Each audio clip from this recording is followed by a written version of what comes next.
Hi everyone, welcome to Jeet classes. My name is Jeet Sarkar. आज के lecture में हम बात करेंगे बी क्लास पम्प्स। इससे पहले लेक्चर में हम लोग पी क्लास पंप के बारे में डिस्कस किए थे। आज हम बात करेंगे बी क्लास पंप के बारे में। जो बी क्लास पंप होता है ये प्राइमरी एक्टिव ट्रांसपोर्ट के एग्जांपल है। इससे पहले जब हम लोग डिस्कस किए थे पी क्लास पंप के बारे में तो वो भी प्राइमरी एक्टिव ट्रांसपोर्ट का एग्जांपल था। आज भी प्राइमरी एक्टिव ट्रांसपोर्ट के बारे में ही बात कर रहे हैं। ओके, क्योंकि जो प्राइमरी एक्टिव ट्रांसपोर्ट होते हैं इसमें सारे पंप्स इंक्लूड होते हैं, जैसे कि पी क्लास हो गया, बी क्लास, एफ क्लास और एबीसी ट्रांसपोर्टर। तो ये जितने सारे भी आपका पंप्स होते हैं मोस्टली ये सारे पंप्स प्राइमरी एक्टिव ट्रांसपोर्ट में काउंट होता है। ओके, तो आज हम बात करेंगे यहाँ पर बी क्लास पंप के बारे में।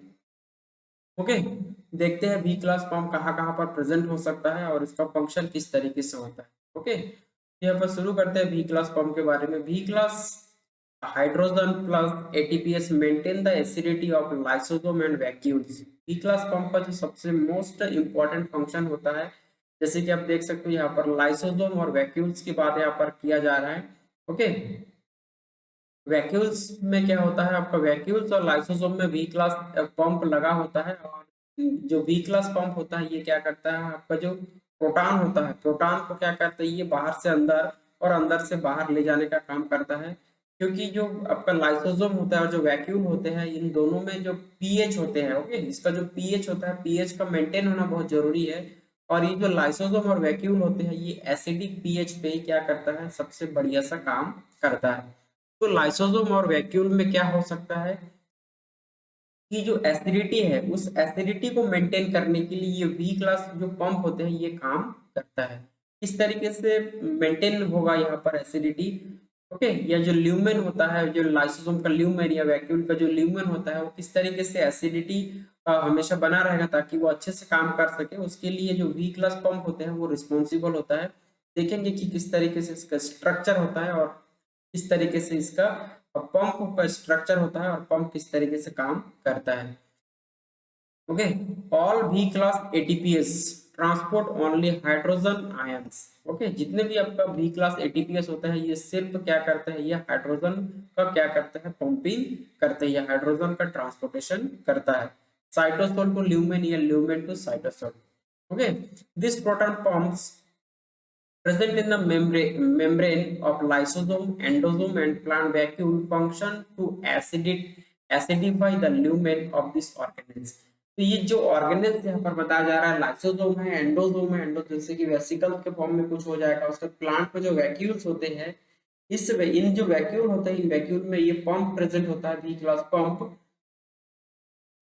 और ये क्या करता है, आपका प्रोटॉन का ट्रांसपोर्ट करते हैं। ट्रांसपोर्ट इसीलिए करते हैं क्योंकि उनका जो एसिडिफाई है, ओके, यानी कि जो वैक्यूल और जो आपका लाइसोसोम है या एंडोसोम है उनके जो अंदर जो ल्यूमेन है उस ल्यूमेन के अंदर एसिडिटी बना होना, एसिडिटी का होना बहुत ही जरूरी है, तभी ये क्या करता है, जैसे काम करता है। B class pump generally function to generate the low pH of, okay, low pH of plant vacuole and lysosome and other acidic in animal cell by pumping proton, okay, protons the cytosolic to the exoplasmic phase of the membrane against a proton electrochemical gradient। तो ये जो आपका B class pump होता है ये बहुत important function play करता है यहाँ पर, क्योंकि जो आपका एसिडिक कब होगा, पीएच जब क्या होगा, बहुत कम होगा, तो तभी क्या होगा, ल्यूमेन एसिडिक होगा। ओके, और एसिडिक तभी हो सकता है जब अधिक से अधिक क्या हो सके, आप यहाँ पर आपका प्रोटॉन की कॉन्सेंट्रेशन अधिक से अधिक हो सके, ताकि क्या होगा, आपका जो पीएच है वो क्या होगा, एसिडिक होगा, यानी कि यहाँ पर मोर प्रोटॉन की कॉन्सेंट्रेशन होगा। तो इस कंडीशन में क्या होता है, यहाँ पर प्रोटॉन की मूवमेंट होता है अधिक से अधिक, ताकि जो आपका ल्यूमेन है वो हमेशा एसिडिक बना रहे। ओके, और ये जो आपका प्रोटॉन का कॉन्सेंट्रेशन है ये क्या होगा, अगेंस्ट द इलेक्ट्रोकेमिकल ग्रेडियंट होगा, यानी कि ये आप क्या होगा, यहाँ पर आपका लो कॉन्सेंट्रेशन टू क्या होगा, हाई कॉन्सेंट्रेशन यहाँ पर मूवमेंट होगा। और जब low concentration to high concentration में मूवमेंट होगा तो यहाँ पर क्या होगा, एटीपी की रिक्वायरमेंट होगी। और ये क्या होता है आपका साइटोप्लाज्मिक, साइटोप्लाज्मिक से क्या होता है, यहाँ पर जो साइटोप्लाज्म होता है सेल का, साइटोप्लाज्म से ये ल्यूमेन की तरफ क्या होता है, इसका ट्रांसपोर्टेशन होता है। B class pumps they generally function as the reverse proton pump. ये रिवर्स प्रोटॉन पंप भी हो सकता है, जैसे कि साइटोसोल टू ल्यूमेन और lumen to cytosol, in which the energy released by the energetically favor movement of protons from the exoplasmic to the cytosolic phase of the membrane down the proton electrochemical gradient is used to power the energetically unfavorable synthesis of ATP from the ADP and inorganic phosphate. बहुत important point यहाँ पर है, जो B class pump होता है generally क्या करता है, ये रिवर्स होता है। जब क्या होगा, साइटोसोल से अंदर की तरफ ल्यूमेन की तरफ क्या होगा, यहाँ पर प्रोटॉन का मूवमेंट होगा, तब क्या होगा आपका low concentration to high concentration होगा, यानी कि अगेंस्ट द कॉन्सेंट्रेशन होगा। उस कंडीशन में यहाँ पर क्या होगा, जो आपका यहाँ पर जो मूवमेंट हो रहा है वो अनफेवरेबल है, ओके, एनर्जेटिकली अनफेवरेबल है। तो इस अनफेवरेबल को फेवरेबल करने के लिए यहाँ पर एटीपी की आवश्यकता पड़ेगी और यहाँ पर एडीपी और इनऑर्गेनिक फॉस्फेट जनरेट होंगे। लेकिन जब ये रिवर्स होगा, यानी कि ये क्या होगा, आपका ल्यूमेन टू कहाँ पर जाएगा, प्रोटॉन, जब ल्यूमेन टू साइटोसोल में जाएगा तो उस कंडीशन में क्या होगा, ये फेवरेबल कंडीशन होगा और यहाँ पर क्या होगा, कोई भी एटीपी की जरूरत नहीं पड़ेगी। ओके, उसके बाद हम यहाँ पर देखते हैं B and F class ATPs, which transport protons exclusively, are large multiple subunit complex with a proton conducting channel in the transmembrane domain and ATP binding site in the cytosolic phase. Okay, जो B class pump होता है इनका जो ATP binding site होता है वो हमेशा cytosolic phase में होता है।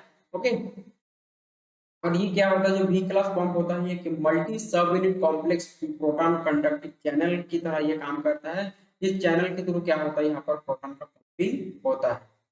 B class proton pump in animal lysosome and endosomal membrane and plant vacuolar membrane are responsible for the maintaining a lower pH inside the organelles than in the surrounding cytosol.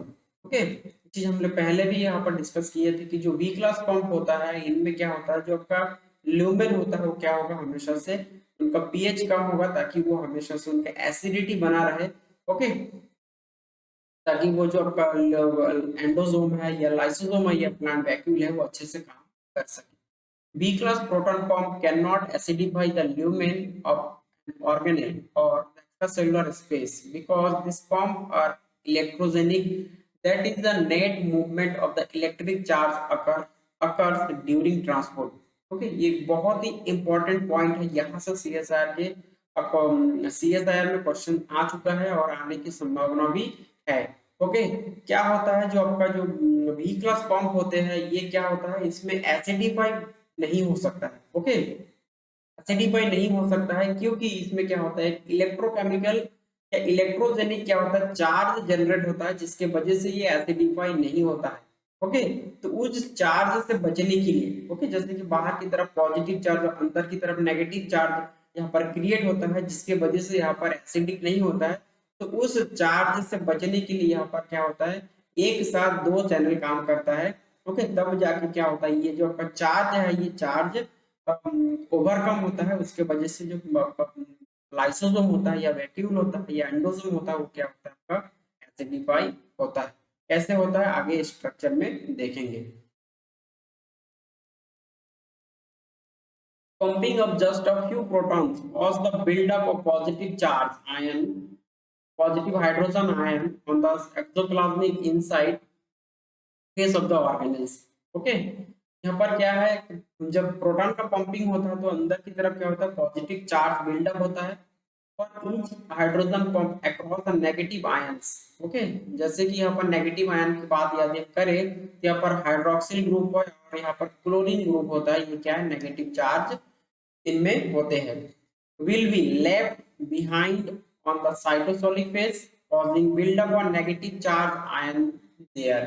Okay, आपका जो ये chlorine होते हैं और जो आपका hydroxyl ion होते हैं ये इनमें क्या होता है, नेगेटिव चार्ज होता है और ये क्या होता है, आपका साइटोसोलिक फेज में प्रेजेंट होते हैं, जिनके वजह से जो मेम्ब्रेन के बाहर क्या होता है, नेगेटिव चार्ज होता है और जो आपका हाइड्रोजन आयन होता है उनके वजह से अंदर की तरफ क्या होता है, आपका पॉजिटिव चार्ज क्रिएट होता है, जिसके वजह से क्या होता है, दोनों तरफ चार्ज होता है अपोजिट डायरेक्शन में। तो उस कंडीशन में क्या होता है, जो ल्यूमेन होती है वो एसिडिक नहीं होता है।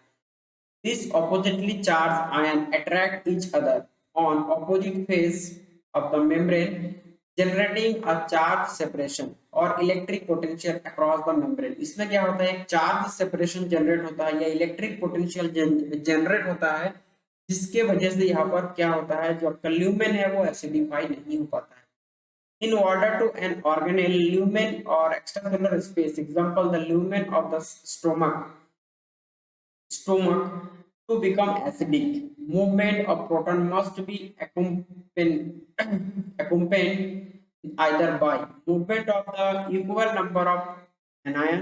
ओके, यहाँ पर क्या होगा, दो कंडीशन यहाँ पर फॉलो होगा। ये जो चार्ज यहाँ पर क्रिएट हुआ है, ये जो इलेक्ट्रो जेनिक चार्ज यहाँ पर क्रिएट हुआ है, या इलेक्ट्रिक पोटेंशियल यहाँ पर क्रिएट हुआ है मेम्ब्रेन के दोनों साइड में, उस चार्ज को यहाँ पर ओवरकम करने के लिए दो कंडीशन है। या तो क्या हो सकता है यहाँ पर, आप movement of equal number of ions, या तो आप यहाँ पर प्रोटॉन को भी ट्रांसपोर्ट करो और उसके साथ साथ क्लोरीन को भी आप ट्रांसपोर्ट करते हैं, तब जाके इनका जो आपका जो चार्ज होगा वो चार्ज क्या हो सकता है, कम हो सकता है। दूसरा कंडीशन क्या है, movement of equal number of different cation in opposite direction. या दो और दूसरा जो कंडीशन है उसमें क्या होगा, एक है पॉजिटिव चार्ज, दूसरा है नेगेटिव चार्ज। इस तरीके से यदि ऑपोजिट डायरेक्शन में दोनों चार्ज को क्या कर सकते हैं, मूवमेंट करवा सकते हैं, तो यहाँ पर क्या होगा, चार्ज क्रिएट नहीं होगा। ओके, देखते हैं यहाँ पर जो वी क्लास पंप है उसका जो इफेक्ट है वो किस तरीके से होता है। Effect of V class proton pump on hydrogen concentration gradient and electric potential gradient across the cellular membrane. किस तरीके से सेलुलर मेम्ब्रेन के दोनों तरफ क्या होता है, आपका हाइड्रोजन जो पंप होता है, वी क्लास पंप, हाइड्रोजन के पंपिंग होने से किस तरीके की इलेक्ट्रिक पोटेंशियल आपका जो ग्रेडियंट होता है वो किस तरीके से यहाँ पर काम कर रहा है, तो यहाँ से उस चीज को यहाँ पर देखेंगे। If an intracellular organelle contain only V-class pumps, proton pumping generate electric potential across the membrane. The cytosolic phase become negative and the luminal phase positive, but no significant change in the intraluminal pH। Okay, क्या हो रहा है यहाँ पर, जो आपका जो lumen है या जो आपका लाइसोसोम है या जो वैक्यूल है उसमें क्या हो रहा है, और उसमें जो पंप लगा हुआ है उसमें क्या हो रहा है, दो चार्ज क्रिएट हो रहा है। इससे पहले हम लोग बता रहे थे कि दो चार्ज यहाँ पर क्रिएट हो रहा है, बाहर की तरफ क्या हो रहा है, पॉजिटिव चार्ज, और अंदर की तरफ नेगेटिव चार्ज। इस वजह से कोई भी सिग्निफिकेंट चेंज इस ल्यूमेन में नहीं हो रहा है, जिसके वजह से कोई पीएच जो होना चाहिए, जो एसिडिक पीएच होना चाहिए, वो यहाँ पर मेंटेन नहीं हो रहा है। If the organelle membrane also contain chlorine channel and positively follow a pump proton, resulting in a accumulation of hydrogen and chlorine ion in the lumen, low luminal pH but no electric potential across the membrane। Okay, तो हम यदि यहाँ पर क्या कर सकते हैं, यदि हम यहाँ पर क्या करें, क्लोरीन का जो पंप है, क्लोरीन पंप को या क्लोरीन जो चैनल होता है, क्लोरीन चैनल को ओपन कर देंगे और क्लोरीन को अंदर ले आएंगे, तो क्या होगा, अंदर की तरफ जो पॉजिटिव चार्ज है, तो क्लोरीन क्या है, माइनस है, इसमें क्या है, नेगेटिव चार्ज है, तो पॉजिटिव और नेगेटिव मिलकर के अंदर की जो चार्ज है वो क्या होगा, न्यूट्रल हो जाएगा। और जब अंदर की चार्ज न्यूट्रल हो जाएगा तो बाहर की चार्ज ऑटोमेटिक क्या हो जाएगा, न्यूट्रल हो जाएगा। तो इस कंडीशन, ये ऐसा करने से क्या होगा, यहाँ जो चार्ज यहाँ पर जनरेट हो रहा है, जो इलेक्ट्रिक पोटेंशियल यहाँ पर जनरेट हो रहा है, उस इलेक्ट्रिक पोटेंशियल को यहाँ पर कम किया जा सकता है। ओके, तो डायग्राम के थ्रू आप बहुत अच्छे से समझ सकते हो कि क्या कंडीशन यहाँ पर हो रहा है। देखिए यहाँ पर ये है हमारा एटीपीएस जो बी क्लास पंप है, ये पंप है। इस पंप को जनरेट होने के लिए, क्योंकि ये जो आपका हाइड्रोजन को पंप कर रहा है साइटोसोल से ल्यूमन में। ओके, देखिए जैसे ही है ल्यूमन में इस तरीके से प्रोटॉन को पंप कर रहा है, तो ये क्या है, high low concentration to high concentration की तरफ मूवमेंट हो रहा है। तो उस कंडीशन में यहाँ पर एटीपी की आवश्यकता पड़ रही है। ओके, तो एटीपी यहाँ पर यूज हो रहा है और एडीपी और इनऑर्गेनिक फॉस्फेट में यहाँ पर चेंज हो रहा है। अब क्या हो रहा है, यहाँ पर जो हाइड्रोजन यहाँ पर आया है, जब हाइड्रोजन आयन इस तरीके से अंदर की तरफ आया है साइटोसोल टू ल्यूमेन, इस वजह से क्या होगा, इसके अंदर क्या होगा, पॉजिटिव चार्ज जनरेट हो गया, और अंदर की बाहर की तरफ क्या है, बाहर क्लोरीन है, तो क्लोरीन के कारण क्या हो गया है, बाहर की तरफ positive sorry negative charge buildup हुआ है। उसके वजह से यहाँ पर एक इलेक्ट्रिक पोटेंशियल यहाँ पर मेंटेन हुआ है। इलेक्ट्रिक पोटेंशियल की वजह से ये जो आपका ल्यूमेन है वो क्या हो गया, आपका न्यूट्रल हो गया। और ल्यूमेन यदि न्यूट्रल होगा तो ये जो लाइसोसोम है या वैक्यूल है, ये काम नहीं करेगा। अब इस पीएच को कम करने के लिए या इस पीएच, ये जो पीएच है, इस पीएच को एसिडिक करने के लिए यहाँ पर क्या करना पड़ेगा, जो क्लोरीन चैनल है, ओके, यहाँ पर क्लोरीन क्या है, चैनल है। तो यहाँ पर देखिए, एक तो यहाँ पर क्या हो रहा है, जो एटीपीएस है, बी क्लास एटीपीएस प्रोटॉन का पंपिंग कर रहा है, साथ ही साथ यहाँ पर क्लोरीन जो चैनल है, उस क्लोरीन चैनल को भी ओपन कर दिया गया ताकि क्लोरीन अंदर आए। और अंदर आने के बाद जो क्लोरीन का नेगेटिव चार्ज है, यहाँ का जो इस मेम्ब्रेन पे जो पॉजिटिव चार्ज लगा हुआ है, तो नेगेटिव पॉजिटिव मिलकर यहाँ पर न्यूट्रल हो जाएगा और बाहर की जो चार्ज है वो भी अपने आप हट जाएगा। इस तरीके से मेम्ब्रेन पे जो चार्ज था वो क्या हो गया, नो इलेक्ट्रिक पोटेंशियल। अब यहाँ पर कोई भी चार्ज नहीं है, तो अब क्या होगा, अधिक से अधिक प्रोटॉन का पंपिंग होगा। और जैसे अधिक से अधिक प्रोटॉन का पंपिंग होगा, तो इस कंडीशन में यहाँ पर क्या होगा, आपका जो ल्यूमेन है वो क्या हो जाएगा, एसिडिक हो जाएगा। ओके, इस तरीके से यहाँ पर क्या हो सकता है, जो बी क्लास पंप होते हैं या बी क्लास एटीपीएस होते हैं, वो कभी भी एक अकेला काम नहीं कर सकता। यहाँ पर जो बी क्लास एटीपीएस होते हैं, हमेशा दो चैनल एक साथ काम करेंगे या दो पंप एक साथ काम करेंगे, तभी क्या होगा, यहाँ पर ल्यूमेन आपका एसिडिक रहेगा और ल्यूमेन का जो एसिडिटी है वो क्या होगा, मेंटेन रहेगा। ओके, कुछ इंपॉर्टेंट बातें यहाँ पर और भी करते हैं। कॉन्सेंट्रेशन ऑफ आयन पर प्लांट के केस में देख लेते हैं। प्लांट के केस में किस तरीके से यहाँ पर आपका जो वैक्यूल होते हैं, वैक्यूल में किस तरीके का यहाँ पर जो एसिडिटी होती है, एसिडिटी को मेंटेन किया जा सकता है। Okay, concentration of ions and sucrose by the plant vacuole. The vacuolar membrane contain two type of proton pump. इसमें क्या होता है, दो प्रकार के पंप हो सकते हैं। एक पहला देखते हैं, V class ATPase, V class hydrogen ATPase left. अगर इस डायग्राम को अब अच्छे से देखिए तो यहाँ पर क्या है, दो डायग्राम यहाँ पर दिखाया गया है। ये है आपका बी क्लास एटीपीएस जो लेफ्ट में प्रेजेंट है, और दूसरे साइड में क्या है आपका, यहाँ पर पायरोफॉस्फेट, एक दूसरा एटीपीएस है। उसी के बारे में हम यहाँ पर बात कर रहे हैं।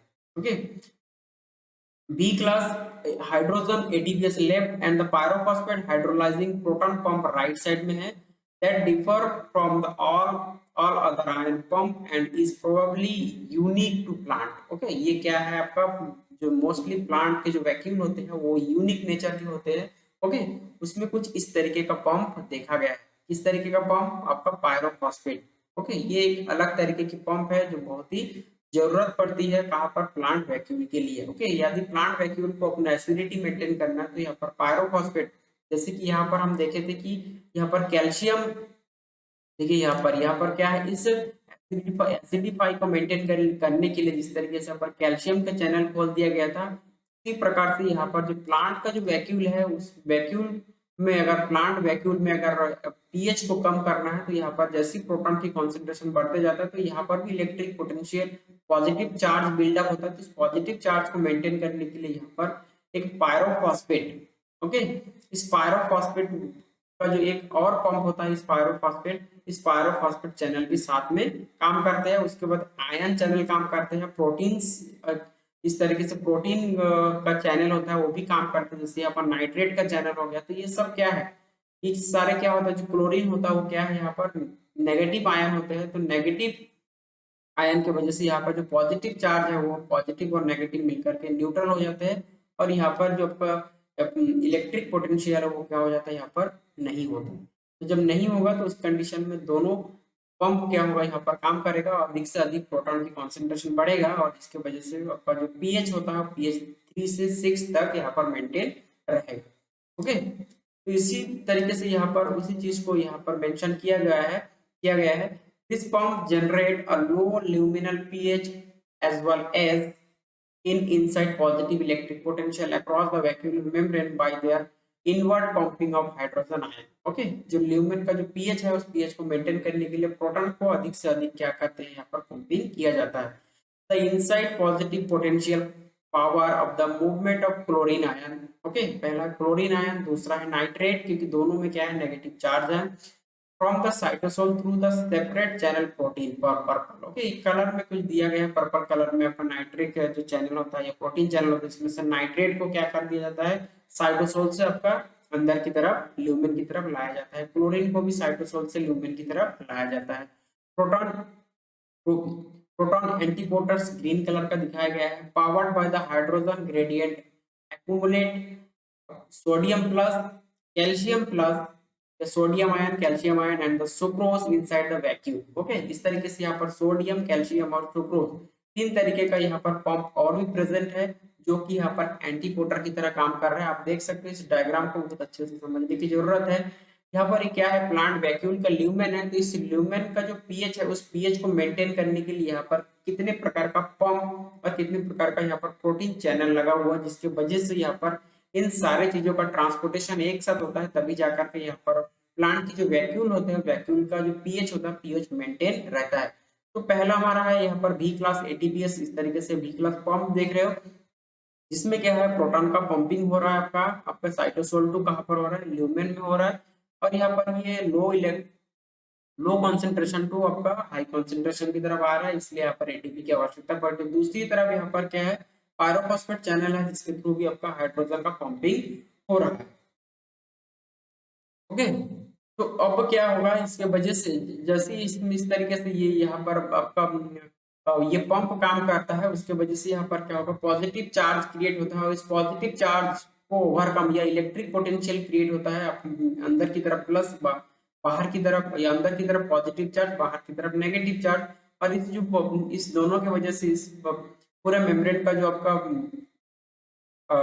पोटेंशियल होता है, मेम्ब्रेन पोटेंशियल होता है, वो क्या होता है आपका 20 मिली वोल्ट होता है, जिसमें ये क्या नहीं हो सकता है आपका, इसका जो एसिडिफाई है वो मेंटेन नहीं होता। इस मेम्ब्रेन पोटेंशियल को कम करने के लिए यहाँ पर क्या होता है, आयन चैनल खोल दिया जाता है, जिसकी वजह से क्लोरीन क्या होता है अंदर आता है, प्रोटीन चैनल खोल दिया जाता है, जिसकी वजह से यहाँ पर नाइट्रेट अंदर आता है, और नाइट्रेट अंदर आते ही क्या होता है, यहाँ पर इस जो इलेक्ट्रिक पोटेंशियल जो चार्ज क्रिएट हुआ है, चार्ज को क्या हो जाता है, चार्ज को कम कर देते हैं। ओके, साथ से जब कम कर देते हैं तो यहाँ पर प्लांट का जो वैक्यूल है, उस वैक्यूल का जो पीएच होता है, वो पीएच कितना होना चाहिए, 3 to 6 होना चाहिए, तो ये 3 to 6 मेंटेन रहता है। साथ साथ यहाँ पर और कुछ प्रोटॉन एंटीपोटर प्रोटीन लगा हुआ है, जिसमें क्या होता है, आपका हाइड्रोजन जो बाहर की तरफ आया है, उस हाइड्रोजन को मेंटेन करने के लिए हाइड्रोजन बाहर की तरफ जाता है, अंदर की तरफ सोडियम आता है। यहाँ पर हाइड्रोजन देखिए 3 एंटीपोटर यहाँ पर लगा हुआ है, एक होता है सोडियम, एक एंटीपोटर सोडियम हाइड्रोजन एंटीपोटर, दूसरा होती है कैल्शियम हाइड्रोजन एंटीपोटर, और तीसरा होता है आपका सुक्रोज हाइड्रोजन एंटीपोटर। तो ये तीनों इस तरीके से काम करता है। ओके, तो जब ये तीनों इस तरीके से काम करता है, तभी ये प्लांट का जो वैक्यूल है, इस वैक्यूल का जो आपका पीएच है, पीएच 3 to 6 मेंटेन होता है। ओके, इस तरीके से प्लांट का जो वैक्यूल है, उस वैक्यूल में भी आपका बी क्लास एटीपीएस देखने को मिलेगा। तो ये था एग्जांपल बी क्लास एटीपीएस का। ओके, अब हम बात करते हैं एफ क्लास एटीपीएस की। इसी लेक्चर में हम एफ क्लास एटीपीएस को भी हम यहाँ पर देखते हैं, या एफ क्लास पंप जो होते हैं उनको भी हम यहाँ पर कंसिडर कर लेते हैं। ओके, क्योंकि इसमें ज्यादा एग्जांपल नहीं है, मोस्टली क्लोरोप्लास्ट माइटोकॉन्ड्रिया के जितने भी आपका एटीपीएस होता है उसमें, तो ये सारे भी एफ क्लास एटीपीएस में काउंट होता है। F class pump are found in bacterial plasma membrane and in mitochondria and chloroplast. Okay, जो एफ क्लास जो पंप होता है, ये मोस्टली बैक्टीरियल प्लाज्मा मेम्ब्रेन में प्रेजेंट होता है, माइटोकॉन्ड्रिया में प्रेजेंट होता है, क्लोरोप्लास्ट के जो मेम्ब्रेन होता है उस मेम्ब्रेन पे ये प्रेजेंट होता है। एफ क्लास या F type ATPase transport catalyze the uphill transmembrane passes of the proton driven by ATP hydrolysis. The F type designation the F type designation derived from the identification of these ATPase as energy coupling factor. Okay, क्या होता है, जो ATPase होता है यहाँ पर F type ATPase होता है, इसमें क्या होता है आपका अपहिल मूवमेंट होता है, या क्या अब इसमें high concentration sorry low concentration to high concentration क्या होता है, यहाँ पर मूवमेंट होता है, और जिसके वजह से यहाँ पर एटीपी की आवश्यकता पड़ती है, और एटीपी के यहाँ पर हाइड्रोलाइसिस होने से क्या होता है, आपका जो प्रोटॉन होता है, प्रोटॉन अंदर की तरफ मूवमेंट करते हैं। ओके, और ये क्या होता है, कपल रिएक्शन होता है, एक तो इसमें एटीपी का हाइड्रोलाइसिस हो रहा है, और दूसरी तरफ क्या हो रहा है, प्रोटॉन का मूवमेंट भी हो रहा है। The F0 integral membrane protein complex provide a transmembrane pathway for proton and the peripheral proton F1। जैसे कि आप लोग यहाँ इससे पहले माइटोकॉन्ड्रिया के जो मेम्ब्रेन होते हैं, इस मेम्ब्रेन को आप देखे हो, F1 पार्टिकल होता है, F0 पार्टिकल होता है। ओके। जो F1 पार्टिकल होता है मेम्ब्रेन के पेरिफेरल पोर्शन में रहता है, और जो F0 सब यूनिट होता है, एक्चुअल में ये सब यूनिट से मिलकर के बना होता है। F1 सब यूनिट और F0 सब यूनिट। तो जो F0 सब यूनिट होता है वो माइटोकॉन्ड्रिया के कहाँ पर होता है, एकदम बिल्कुल अंदर इंटीग्रल होता है, इसीलिए ट्रांस मेम्ब्रेन होते हैं। और जो F1 होते हैं वो कहाँ पर होता है, पेरिफेरल में। ये दो चीज आपको ध्यान रखना है, F0 होता है इंटीग्रल, और जो F1 होता है वो पेरिफेरल पोर्शन में होता है। Okay. use the energy of ATP to drive proton uphill into region of higher alpha helix to concentration। Okay, इसमें क्या होता है, आपका अपहिल मूवमेंट होता है, यानी कि low concentration to high concentration की तरफ यहाँ पर क्या होगा, प्रोटॉन का मूवमेंट होता है। ATP synthase are central to ATP production in mitochondria during oxidative phosphorylation and chloroplast during phosphorylation, photophosphorylation as well as the bacteria and the archaea। Okay, क्या होता है जब एटीपी का प्रोडक्शन होता है माइटोकॉन्ड्रिया में, आप देखिए हो, जब एटीपी का प्रोडक्शन, जब प्रोटॉन का पंपिंग होता है तो यहाँ पर एटीपी का भी प्रोडक्शन होता है। ओके, एडीपी टू एटीपी का प्रोडक्शन होता है, तो उस कंडीशन में यहाँ पर एफ क्लास पंप काम करता है। और ये बैक्टीरिया क्लोरोबैक्टीरिया में प्रेजेंट होता है, नॉर्मल क्लोरोप्लास्ट, और आपका कहाँ पर होता है, ये फोटोफॉस्फोरिलेशन, यानी कि जब हम फोटोसिंथेसिस की बात करते हैं उसमें क्या होता है, जब लाइट रिएक्शन की बात करते हैं तो लाइट रिएक्शन में भी एफ क्लास पंप काम करता है। The proton gradient needed to drive ATP synthesis is produced by other types of proton pumps powered by substrate oxidation or sunlight। Okay, वही बात यहाँ पर किया जा रहा है। जब हम फोटोसिंथेसिस की बात करते हैं तो फोटोसिंथेसिस में क्या होता है, एटीपी का प्रोडक्शन होता है। ओके, तो यहाँ पर एटीपी की प्रोडक्शन कहाँ पर होता है, क्लोरोप्लास्ट का जो मेम्ब्रेन होता है उस पे क्या होता है, जब लाइट रिएक्शन हम देखते हैं तो लाइट रिएक्शन के थ्रू क्या होता है, प्रोटॉन का पंपिंग होता है, और वहां पर एक प्रोटॉन मोटिव फोर्स करके काम करता है, वो क्या है, एफ क्लास पंप का एग्जांपल है। ओके, तो ये है आपका एफ क्लास पंप का एग्जांपल। आप देख सकते हो यहाँ पर बहुत सारे सब यूनिट से मिलकर के बना होता है। ये देखिए, ये है आपका F0, जो क्या होता है, बिल्कुल ट्रांस मेम्ब्रेन होता है, यानी कि ये क्या होता है, मेम्ब्रेन के अंदर वाला पोर्शन होता है। और ये आपका जो होता है F1 होता है, ये F1 क्या है आपका, पेरिफेरल प्रोटीन होता है। तो ये दो प्रकार के प्रोटीन से बनता है, एक पेरिफेरल जिसको F1 बोला जाता है, और दूसरा क्या है यहाँ पर इंटीग्रल मेम्ब्रेन प्रोटीन है, जिसको हम क्या बोलते हैं, F0 के नाम से जानते हैं। इसमें क्या होता है, जो आपका F0 होता है ये C10 यानी कि 10 यहाँ पर यूनिट से मिलकर के बना होता है। इसमें एक ए डोमेन रहता है, उसके बाद इसमें देखिए आप, ये हो गया हमारा F0 का। और अगर हम देखेंगे F1 का देखेंगे तो इसमें क्या होता है, बीटा सब यूनिट होता है। ओके, एक B2 यहाँ पर भी सब यूनिट होता है, उसके बाद इसमें बीटा सब यूनिट होता है, अल्फा गामा, ओके, एप्सिलॉन। तो इस तरीके से इसमें बहुत सारे सब यूनिट से मिलकर के क्या होता है, इस तरीके का जो प्रोटीन पंप होता है, ये प्रोटीन पंप बना होता है। ओके, तो ये प्रोटीन पंप का काम क्या होता है, ये क्या करता है, माइटोकॉन्ड्रियल मैट्रिक्स से आपका साइटोसोल में क्या करता है, प्रोटॉन का पंपिंग कर सकता है, या साइटोसोल से माइटोकॉन्ड्रियल मैट्रिक्स में प्रोटॉन का पंपिंग कर सकते हैं। और उस कंडीशन में क्या होगा, यहाँ पर एटीपी का ब्रेकडाउन हो सकता है या एटीपी का फॉर्मेशन हो सकता है। ओके, जब इसमें क्या होता है, देखिए, जब साइटोसोल से मूवमेंट करेगा आपका माइटोकॉन्ड्रियल मैट्रिक्स की तरफ आपका प्रोटॉन, तो उस कंडीशन में क्या होगा, यहाँ पर एटीपी का क्या होगा, यूज होगा, यानी कि एनर्जी की जरूरत पड़ेगी। लेकिन जब माइटोकॉन्ड्रियल मैट्रिक्स से साइटोसोल की तरफ प्रोटॉन का मूवमेंट होगा तो उस कंडीशन में क्या होगा, यहाँ पर एटीपी का प्रोडक्शन होगा। आप देख सकते हो यहाँ पर साइटोसोल में ये ब्लैक कलर का दिखाया गया है, तो ब्लैक कलर में क्या है, प्रोटॉन का, ब्लैक कलर में दिखाया गया है प्रोटॉन का पंपिंग यदि साइटोसोल टू माइटोकॉन्ड्रियल मैट्रिक्स में हो रहा है तो यहाँ पर एटीपी क्या होगा, एटीपी की जरूरत पड़ेगी।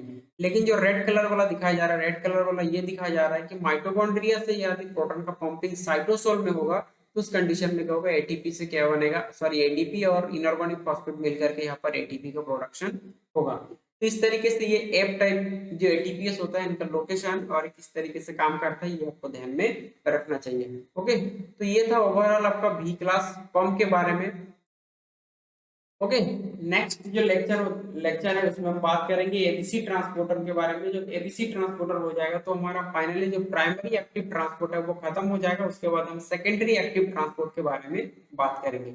ओके, तो ये था आज का लेक्चर जिसमें हम वी क्लास पंप को देखे हैं कि कितने प्रकार के वी क्लास पंप हो सकते हैं, उनका फंक्शन किस तरीके से होते हैं, इस तरीके से ये वी क्लास पंप को कंसिडर किया जाता है। ओके, आई होप कि आपको वीडियो अच्छा लगा होगा। यदि आपको वीडियो अच्छा लगा होगा तो लाइक शेयर और कमेंट जरूर करें। Thank you.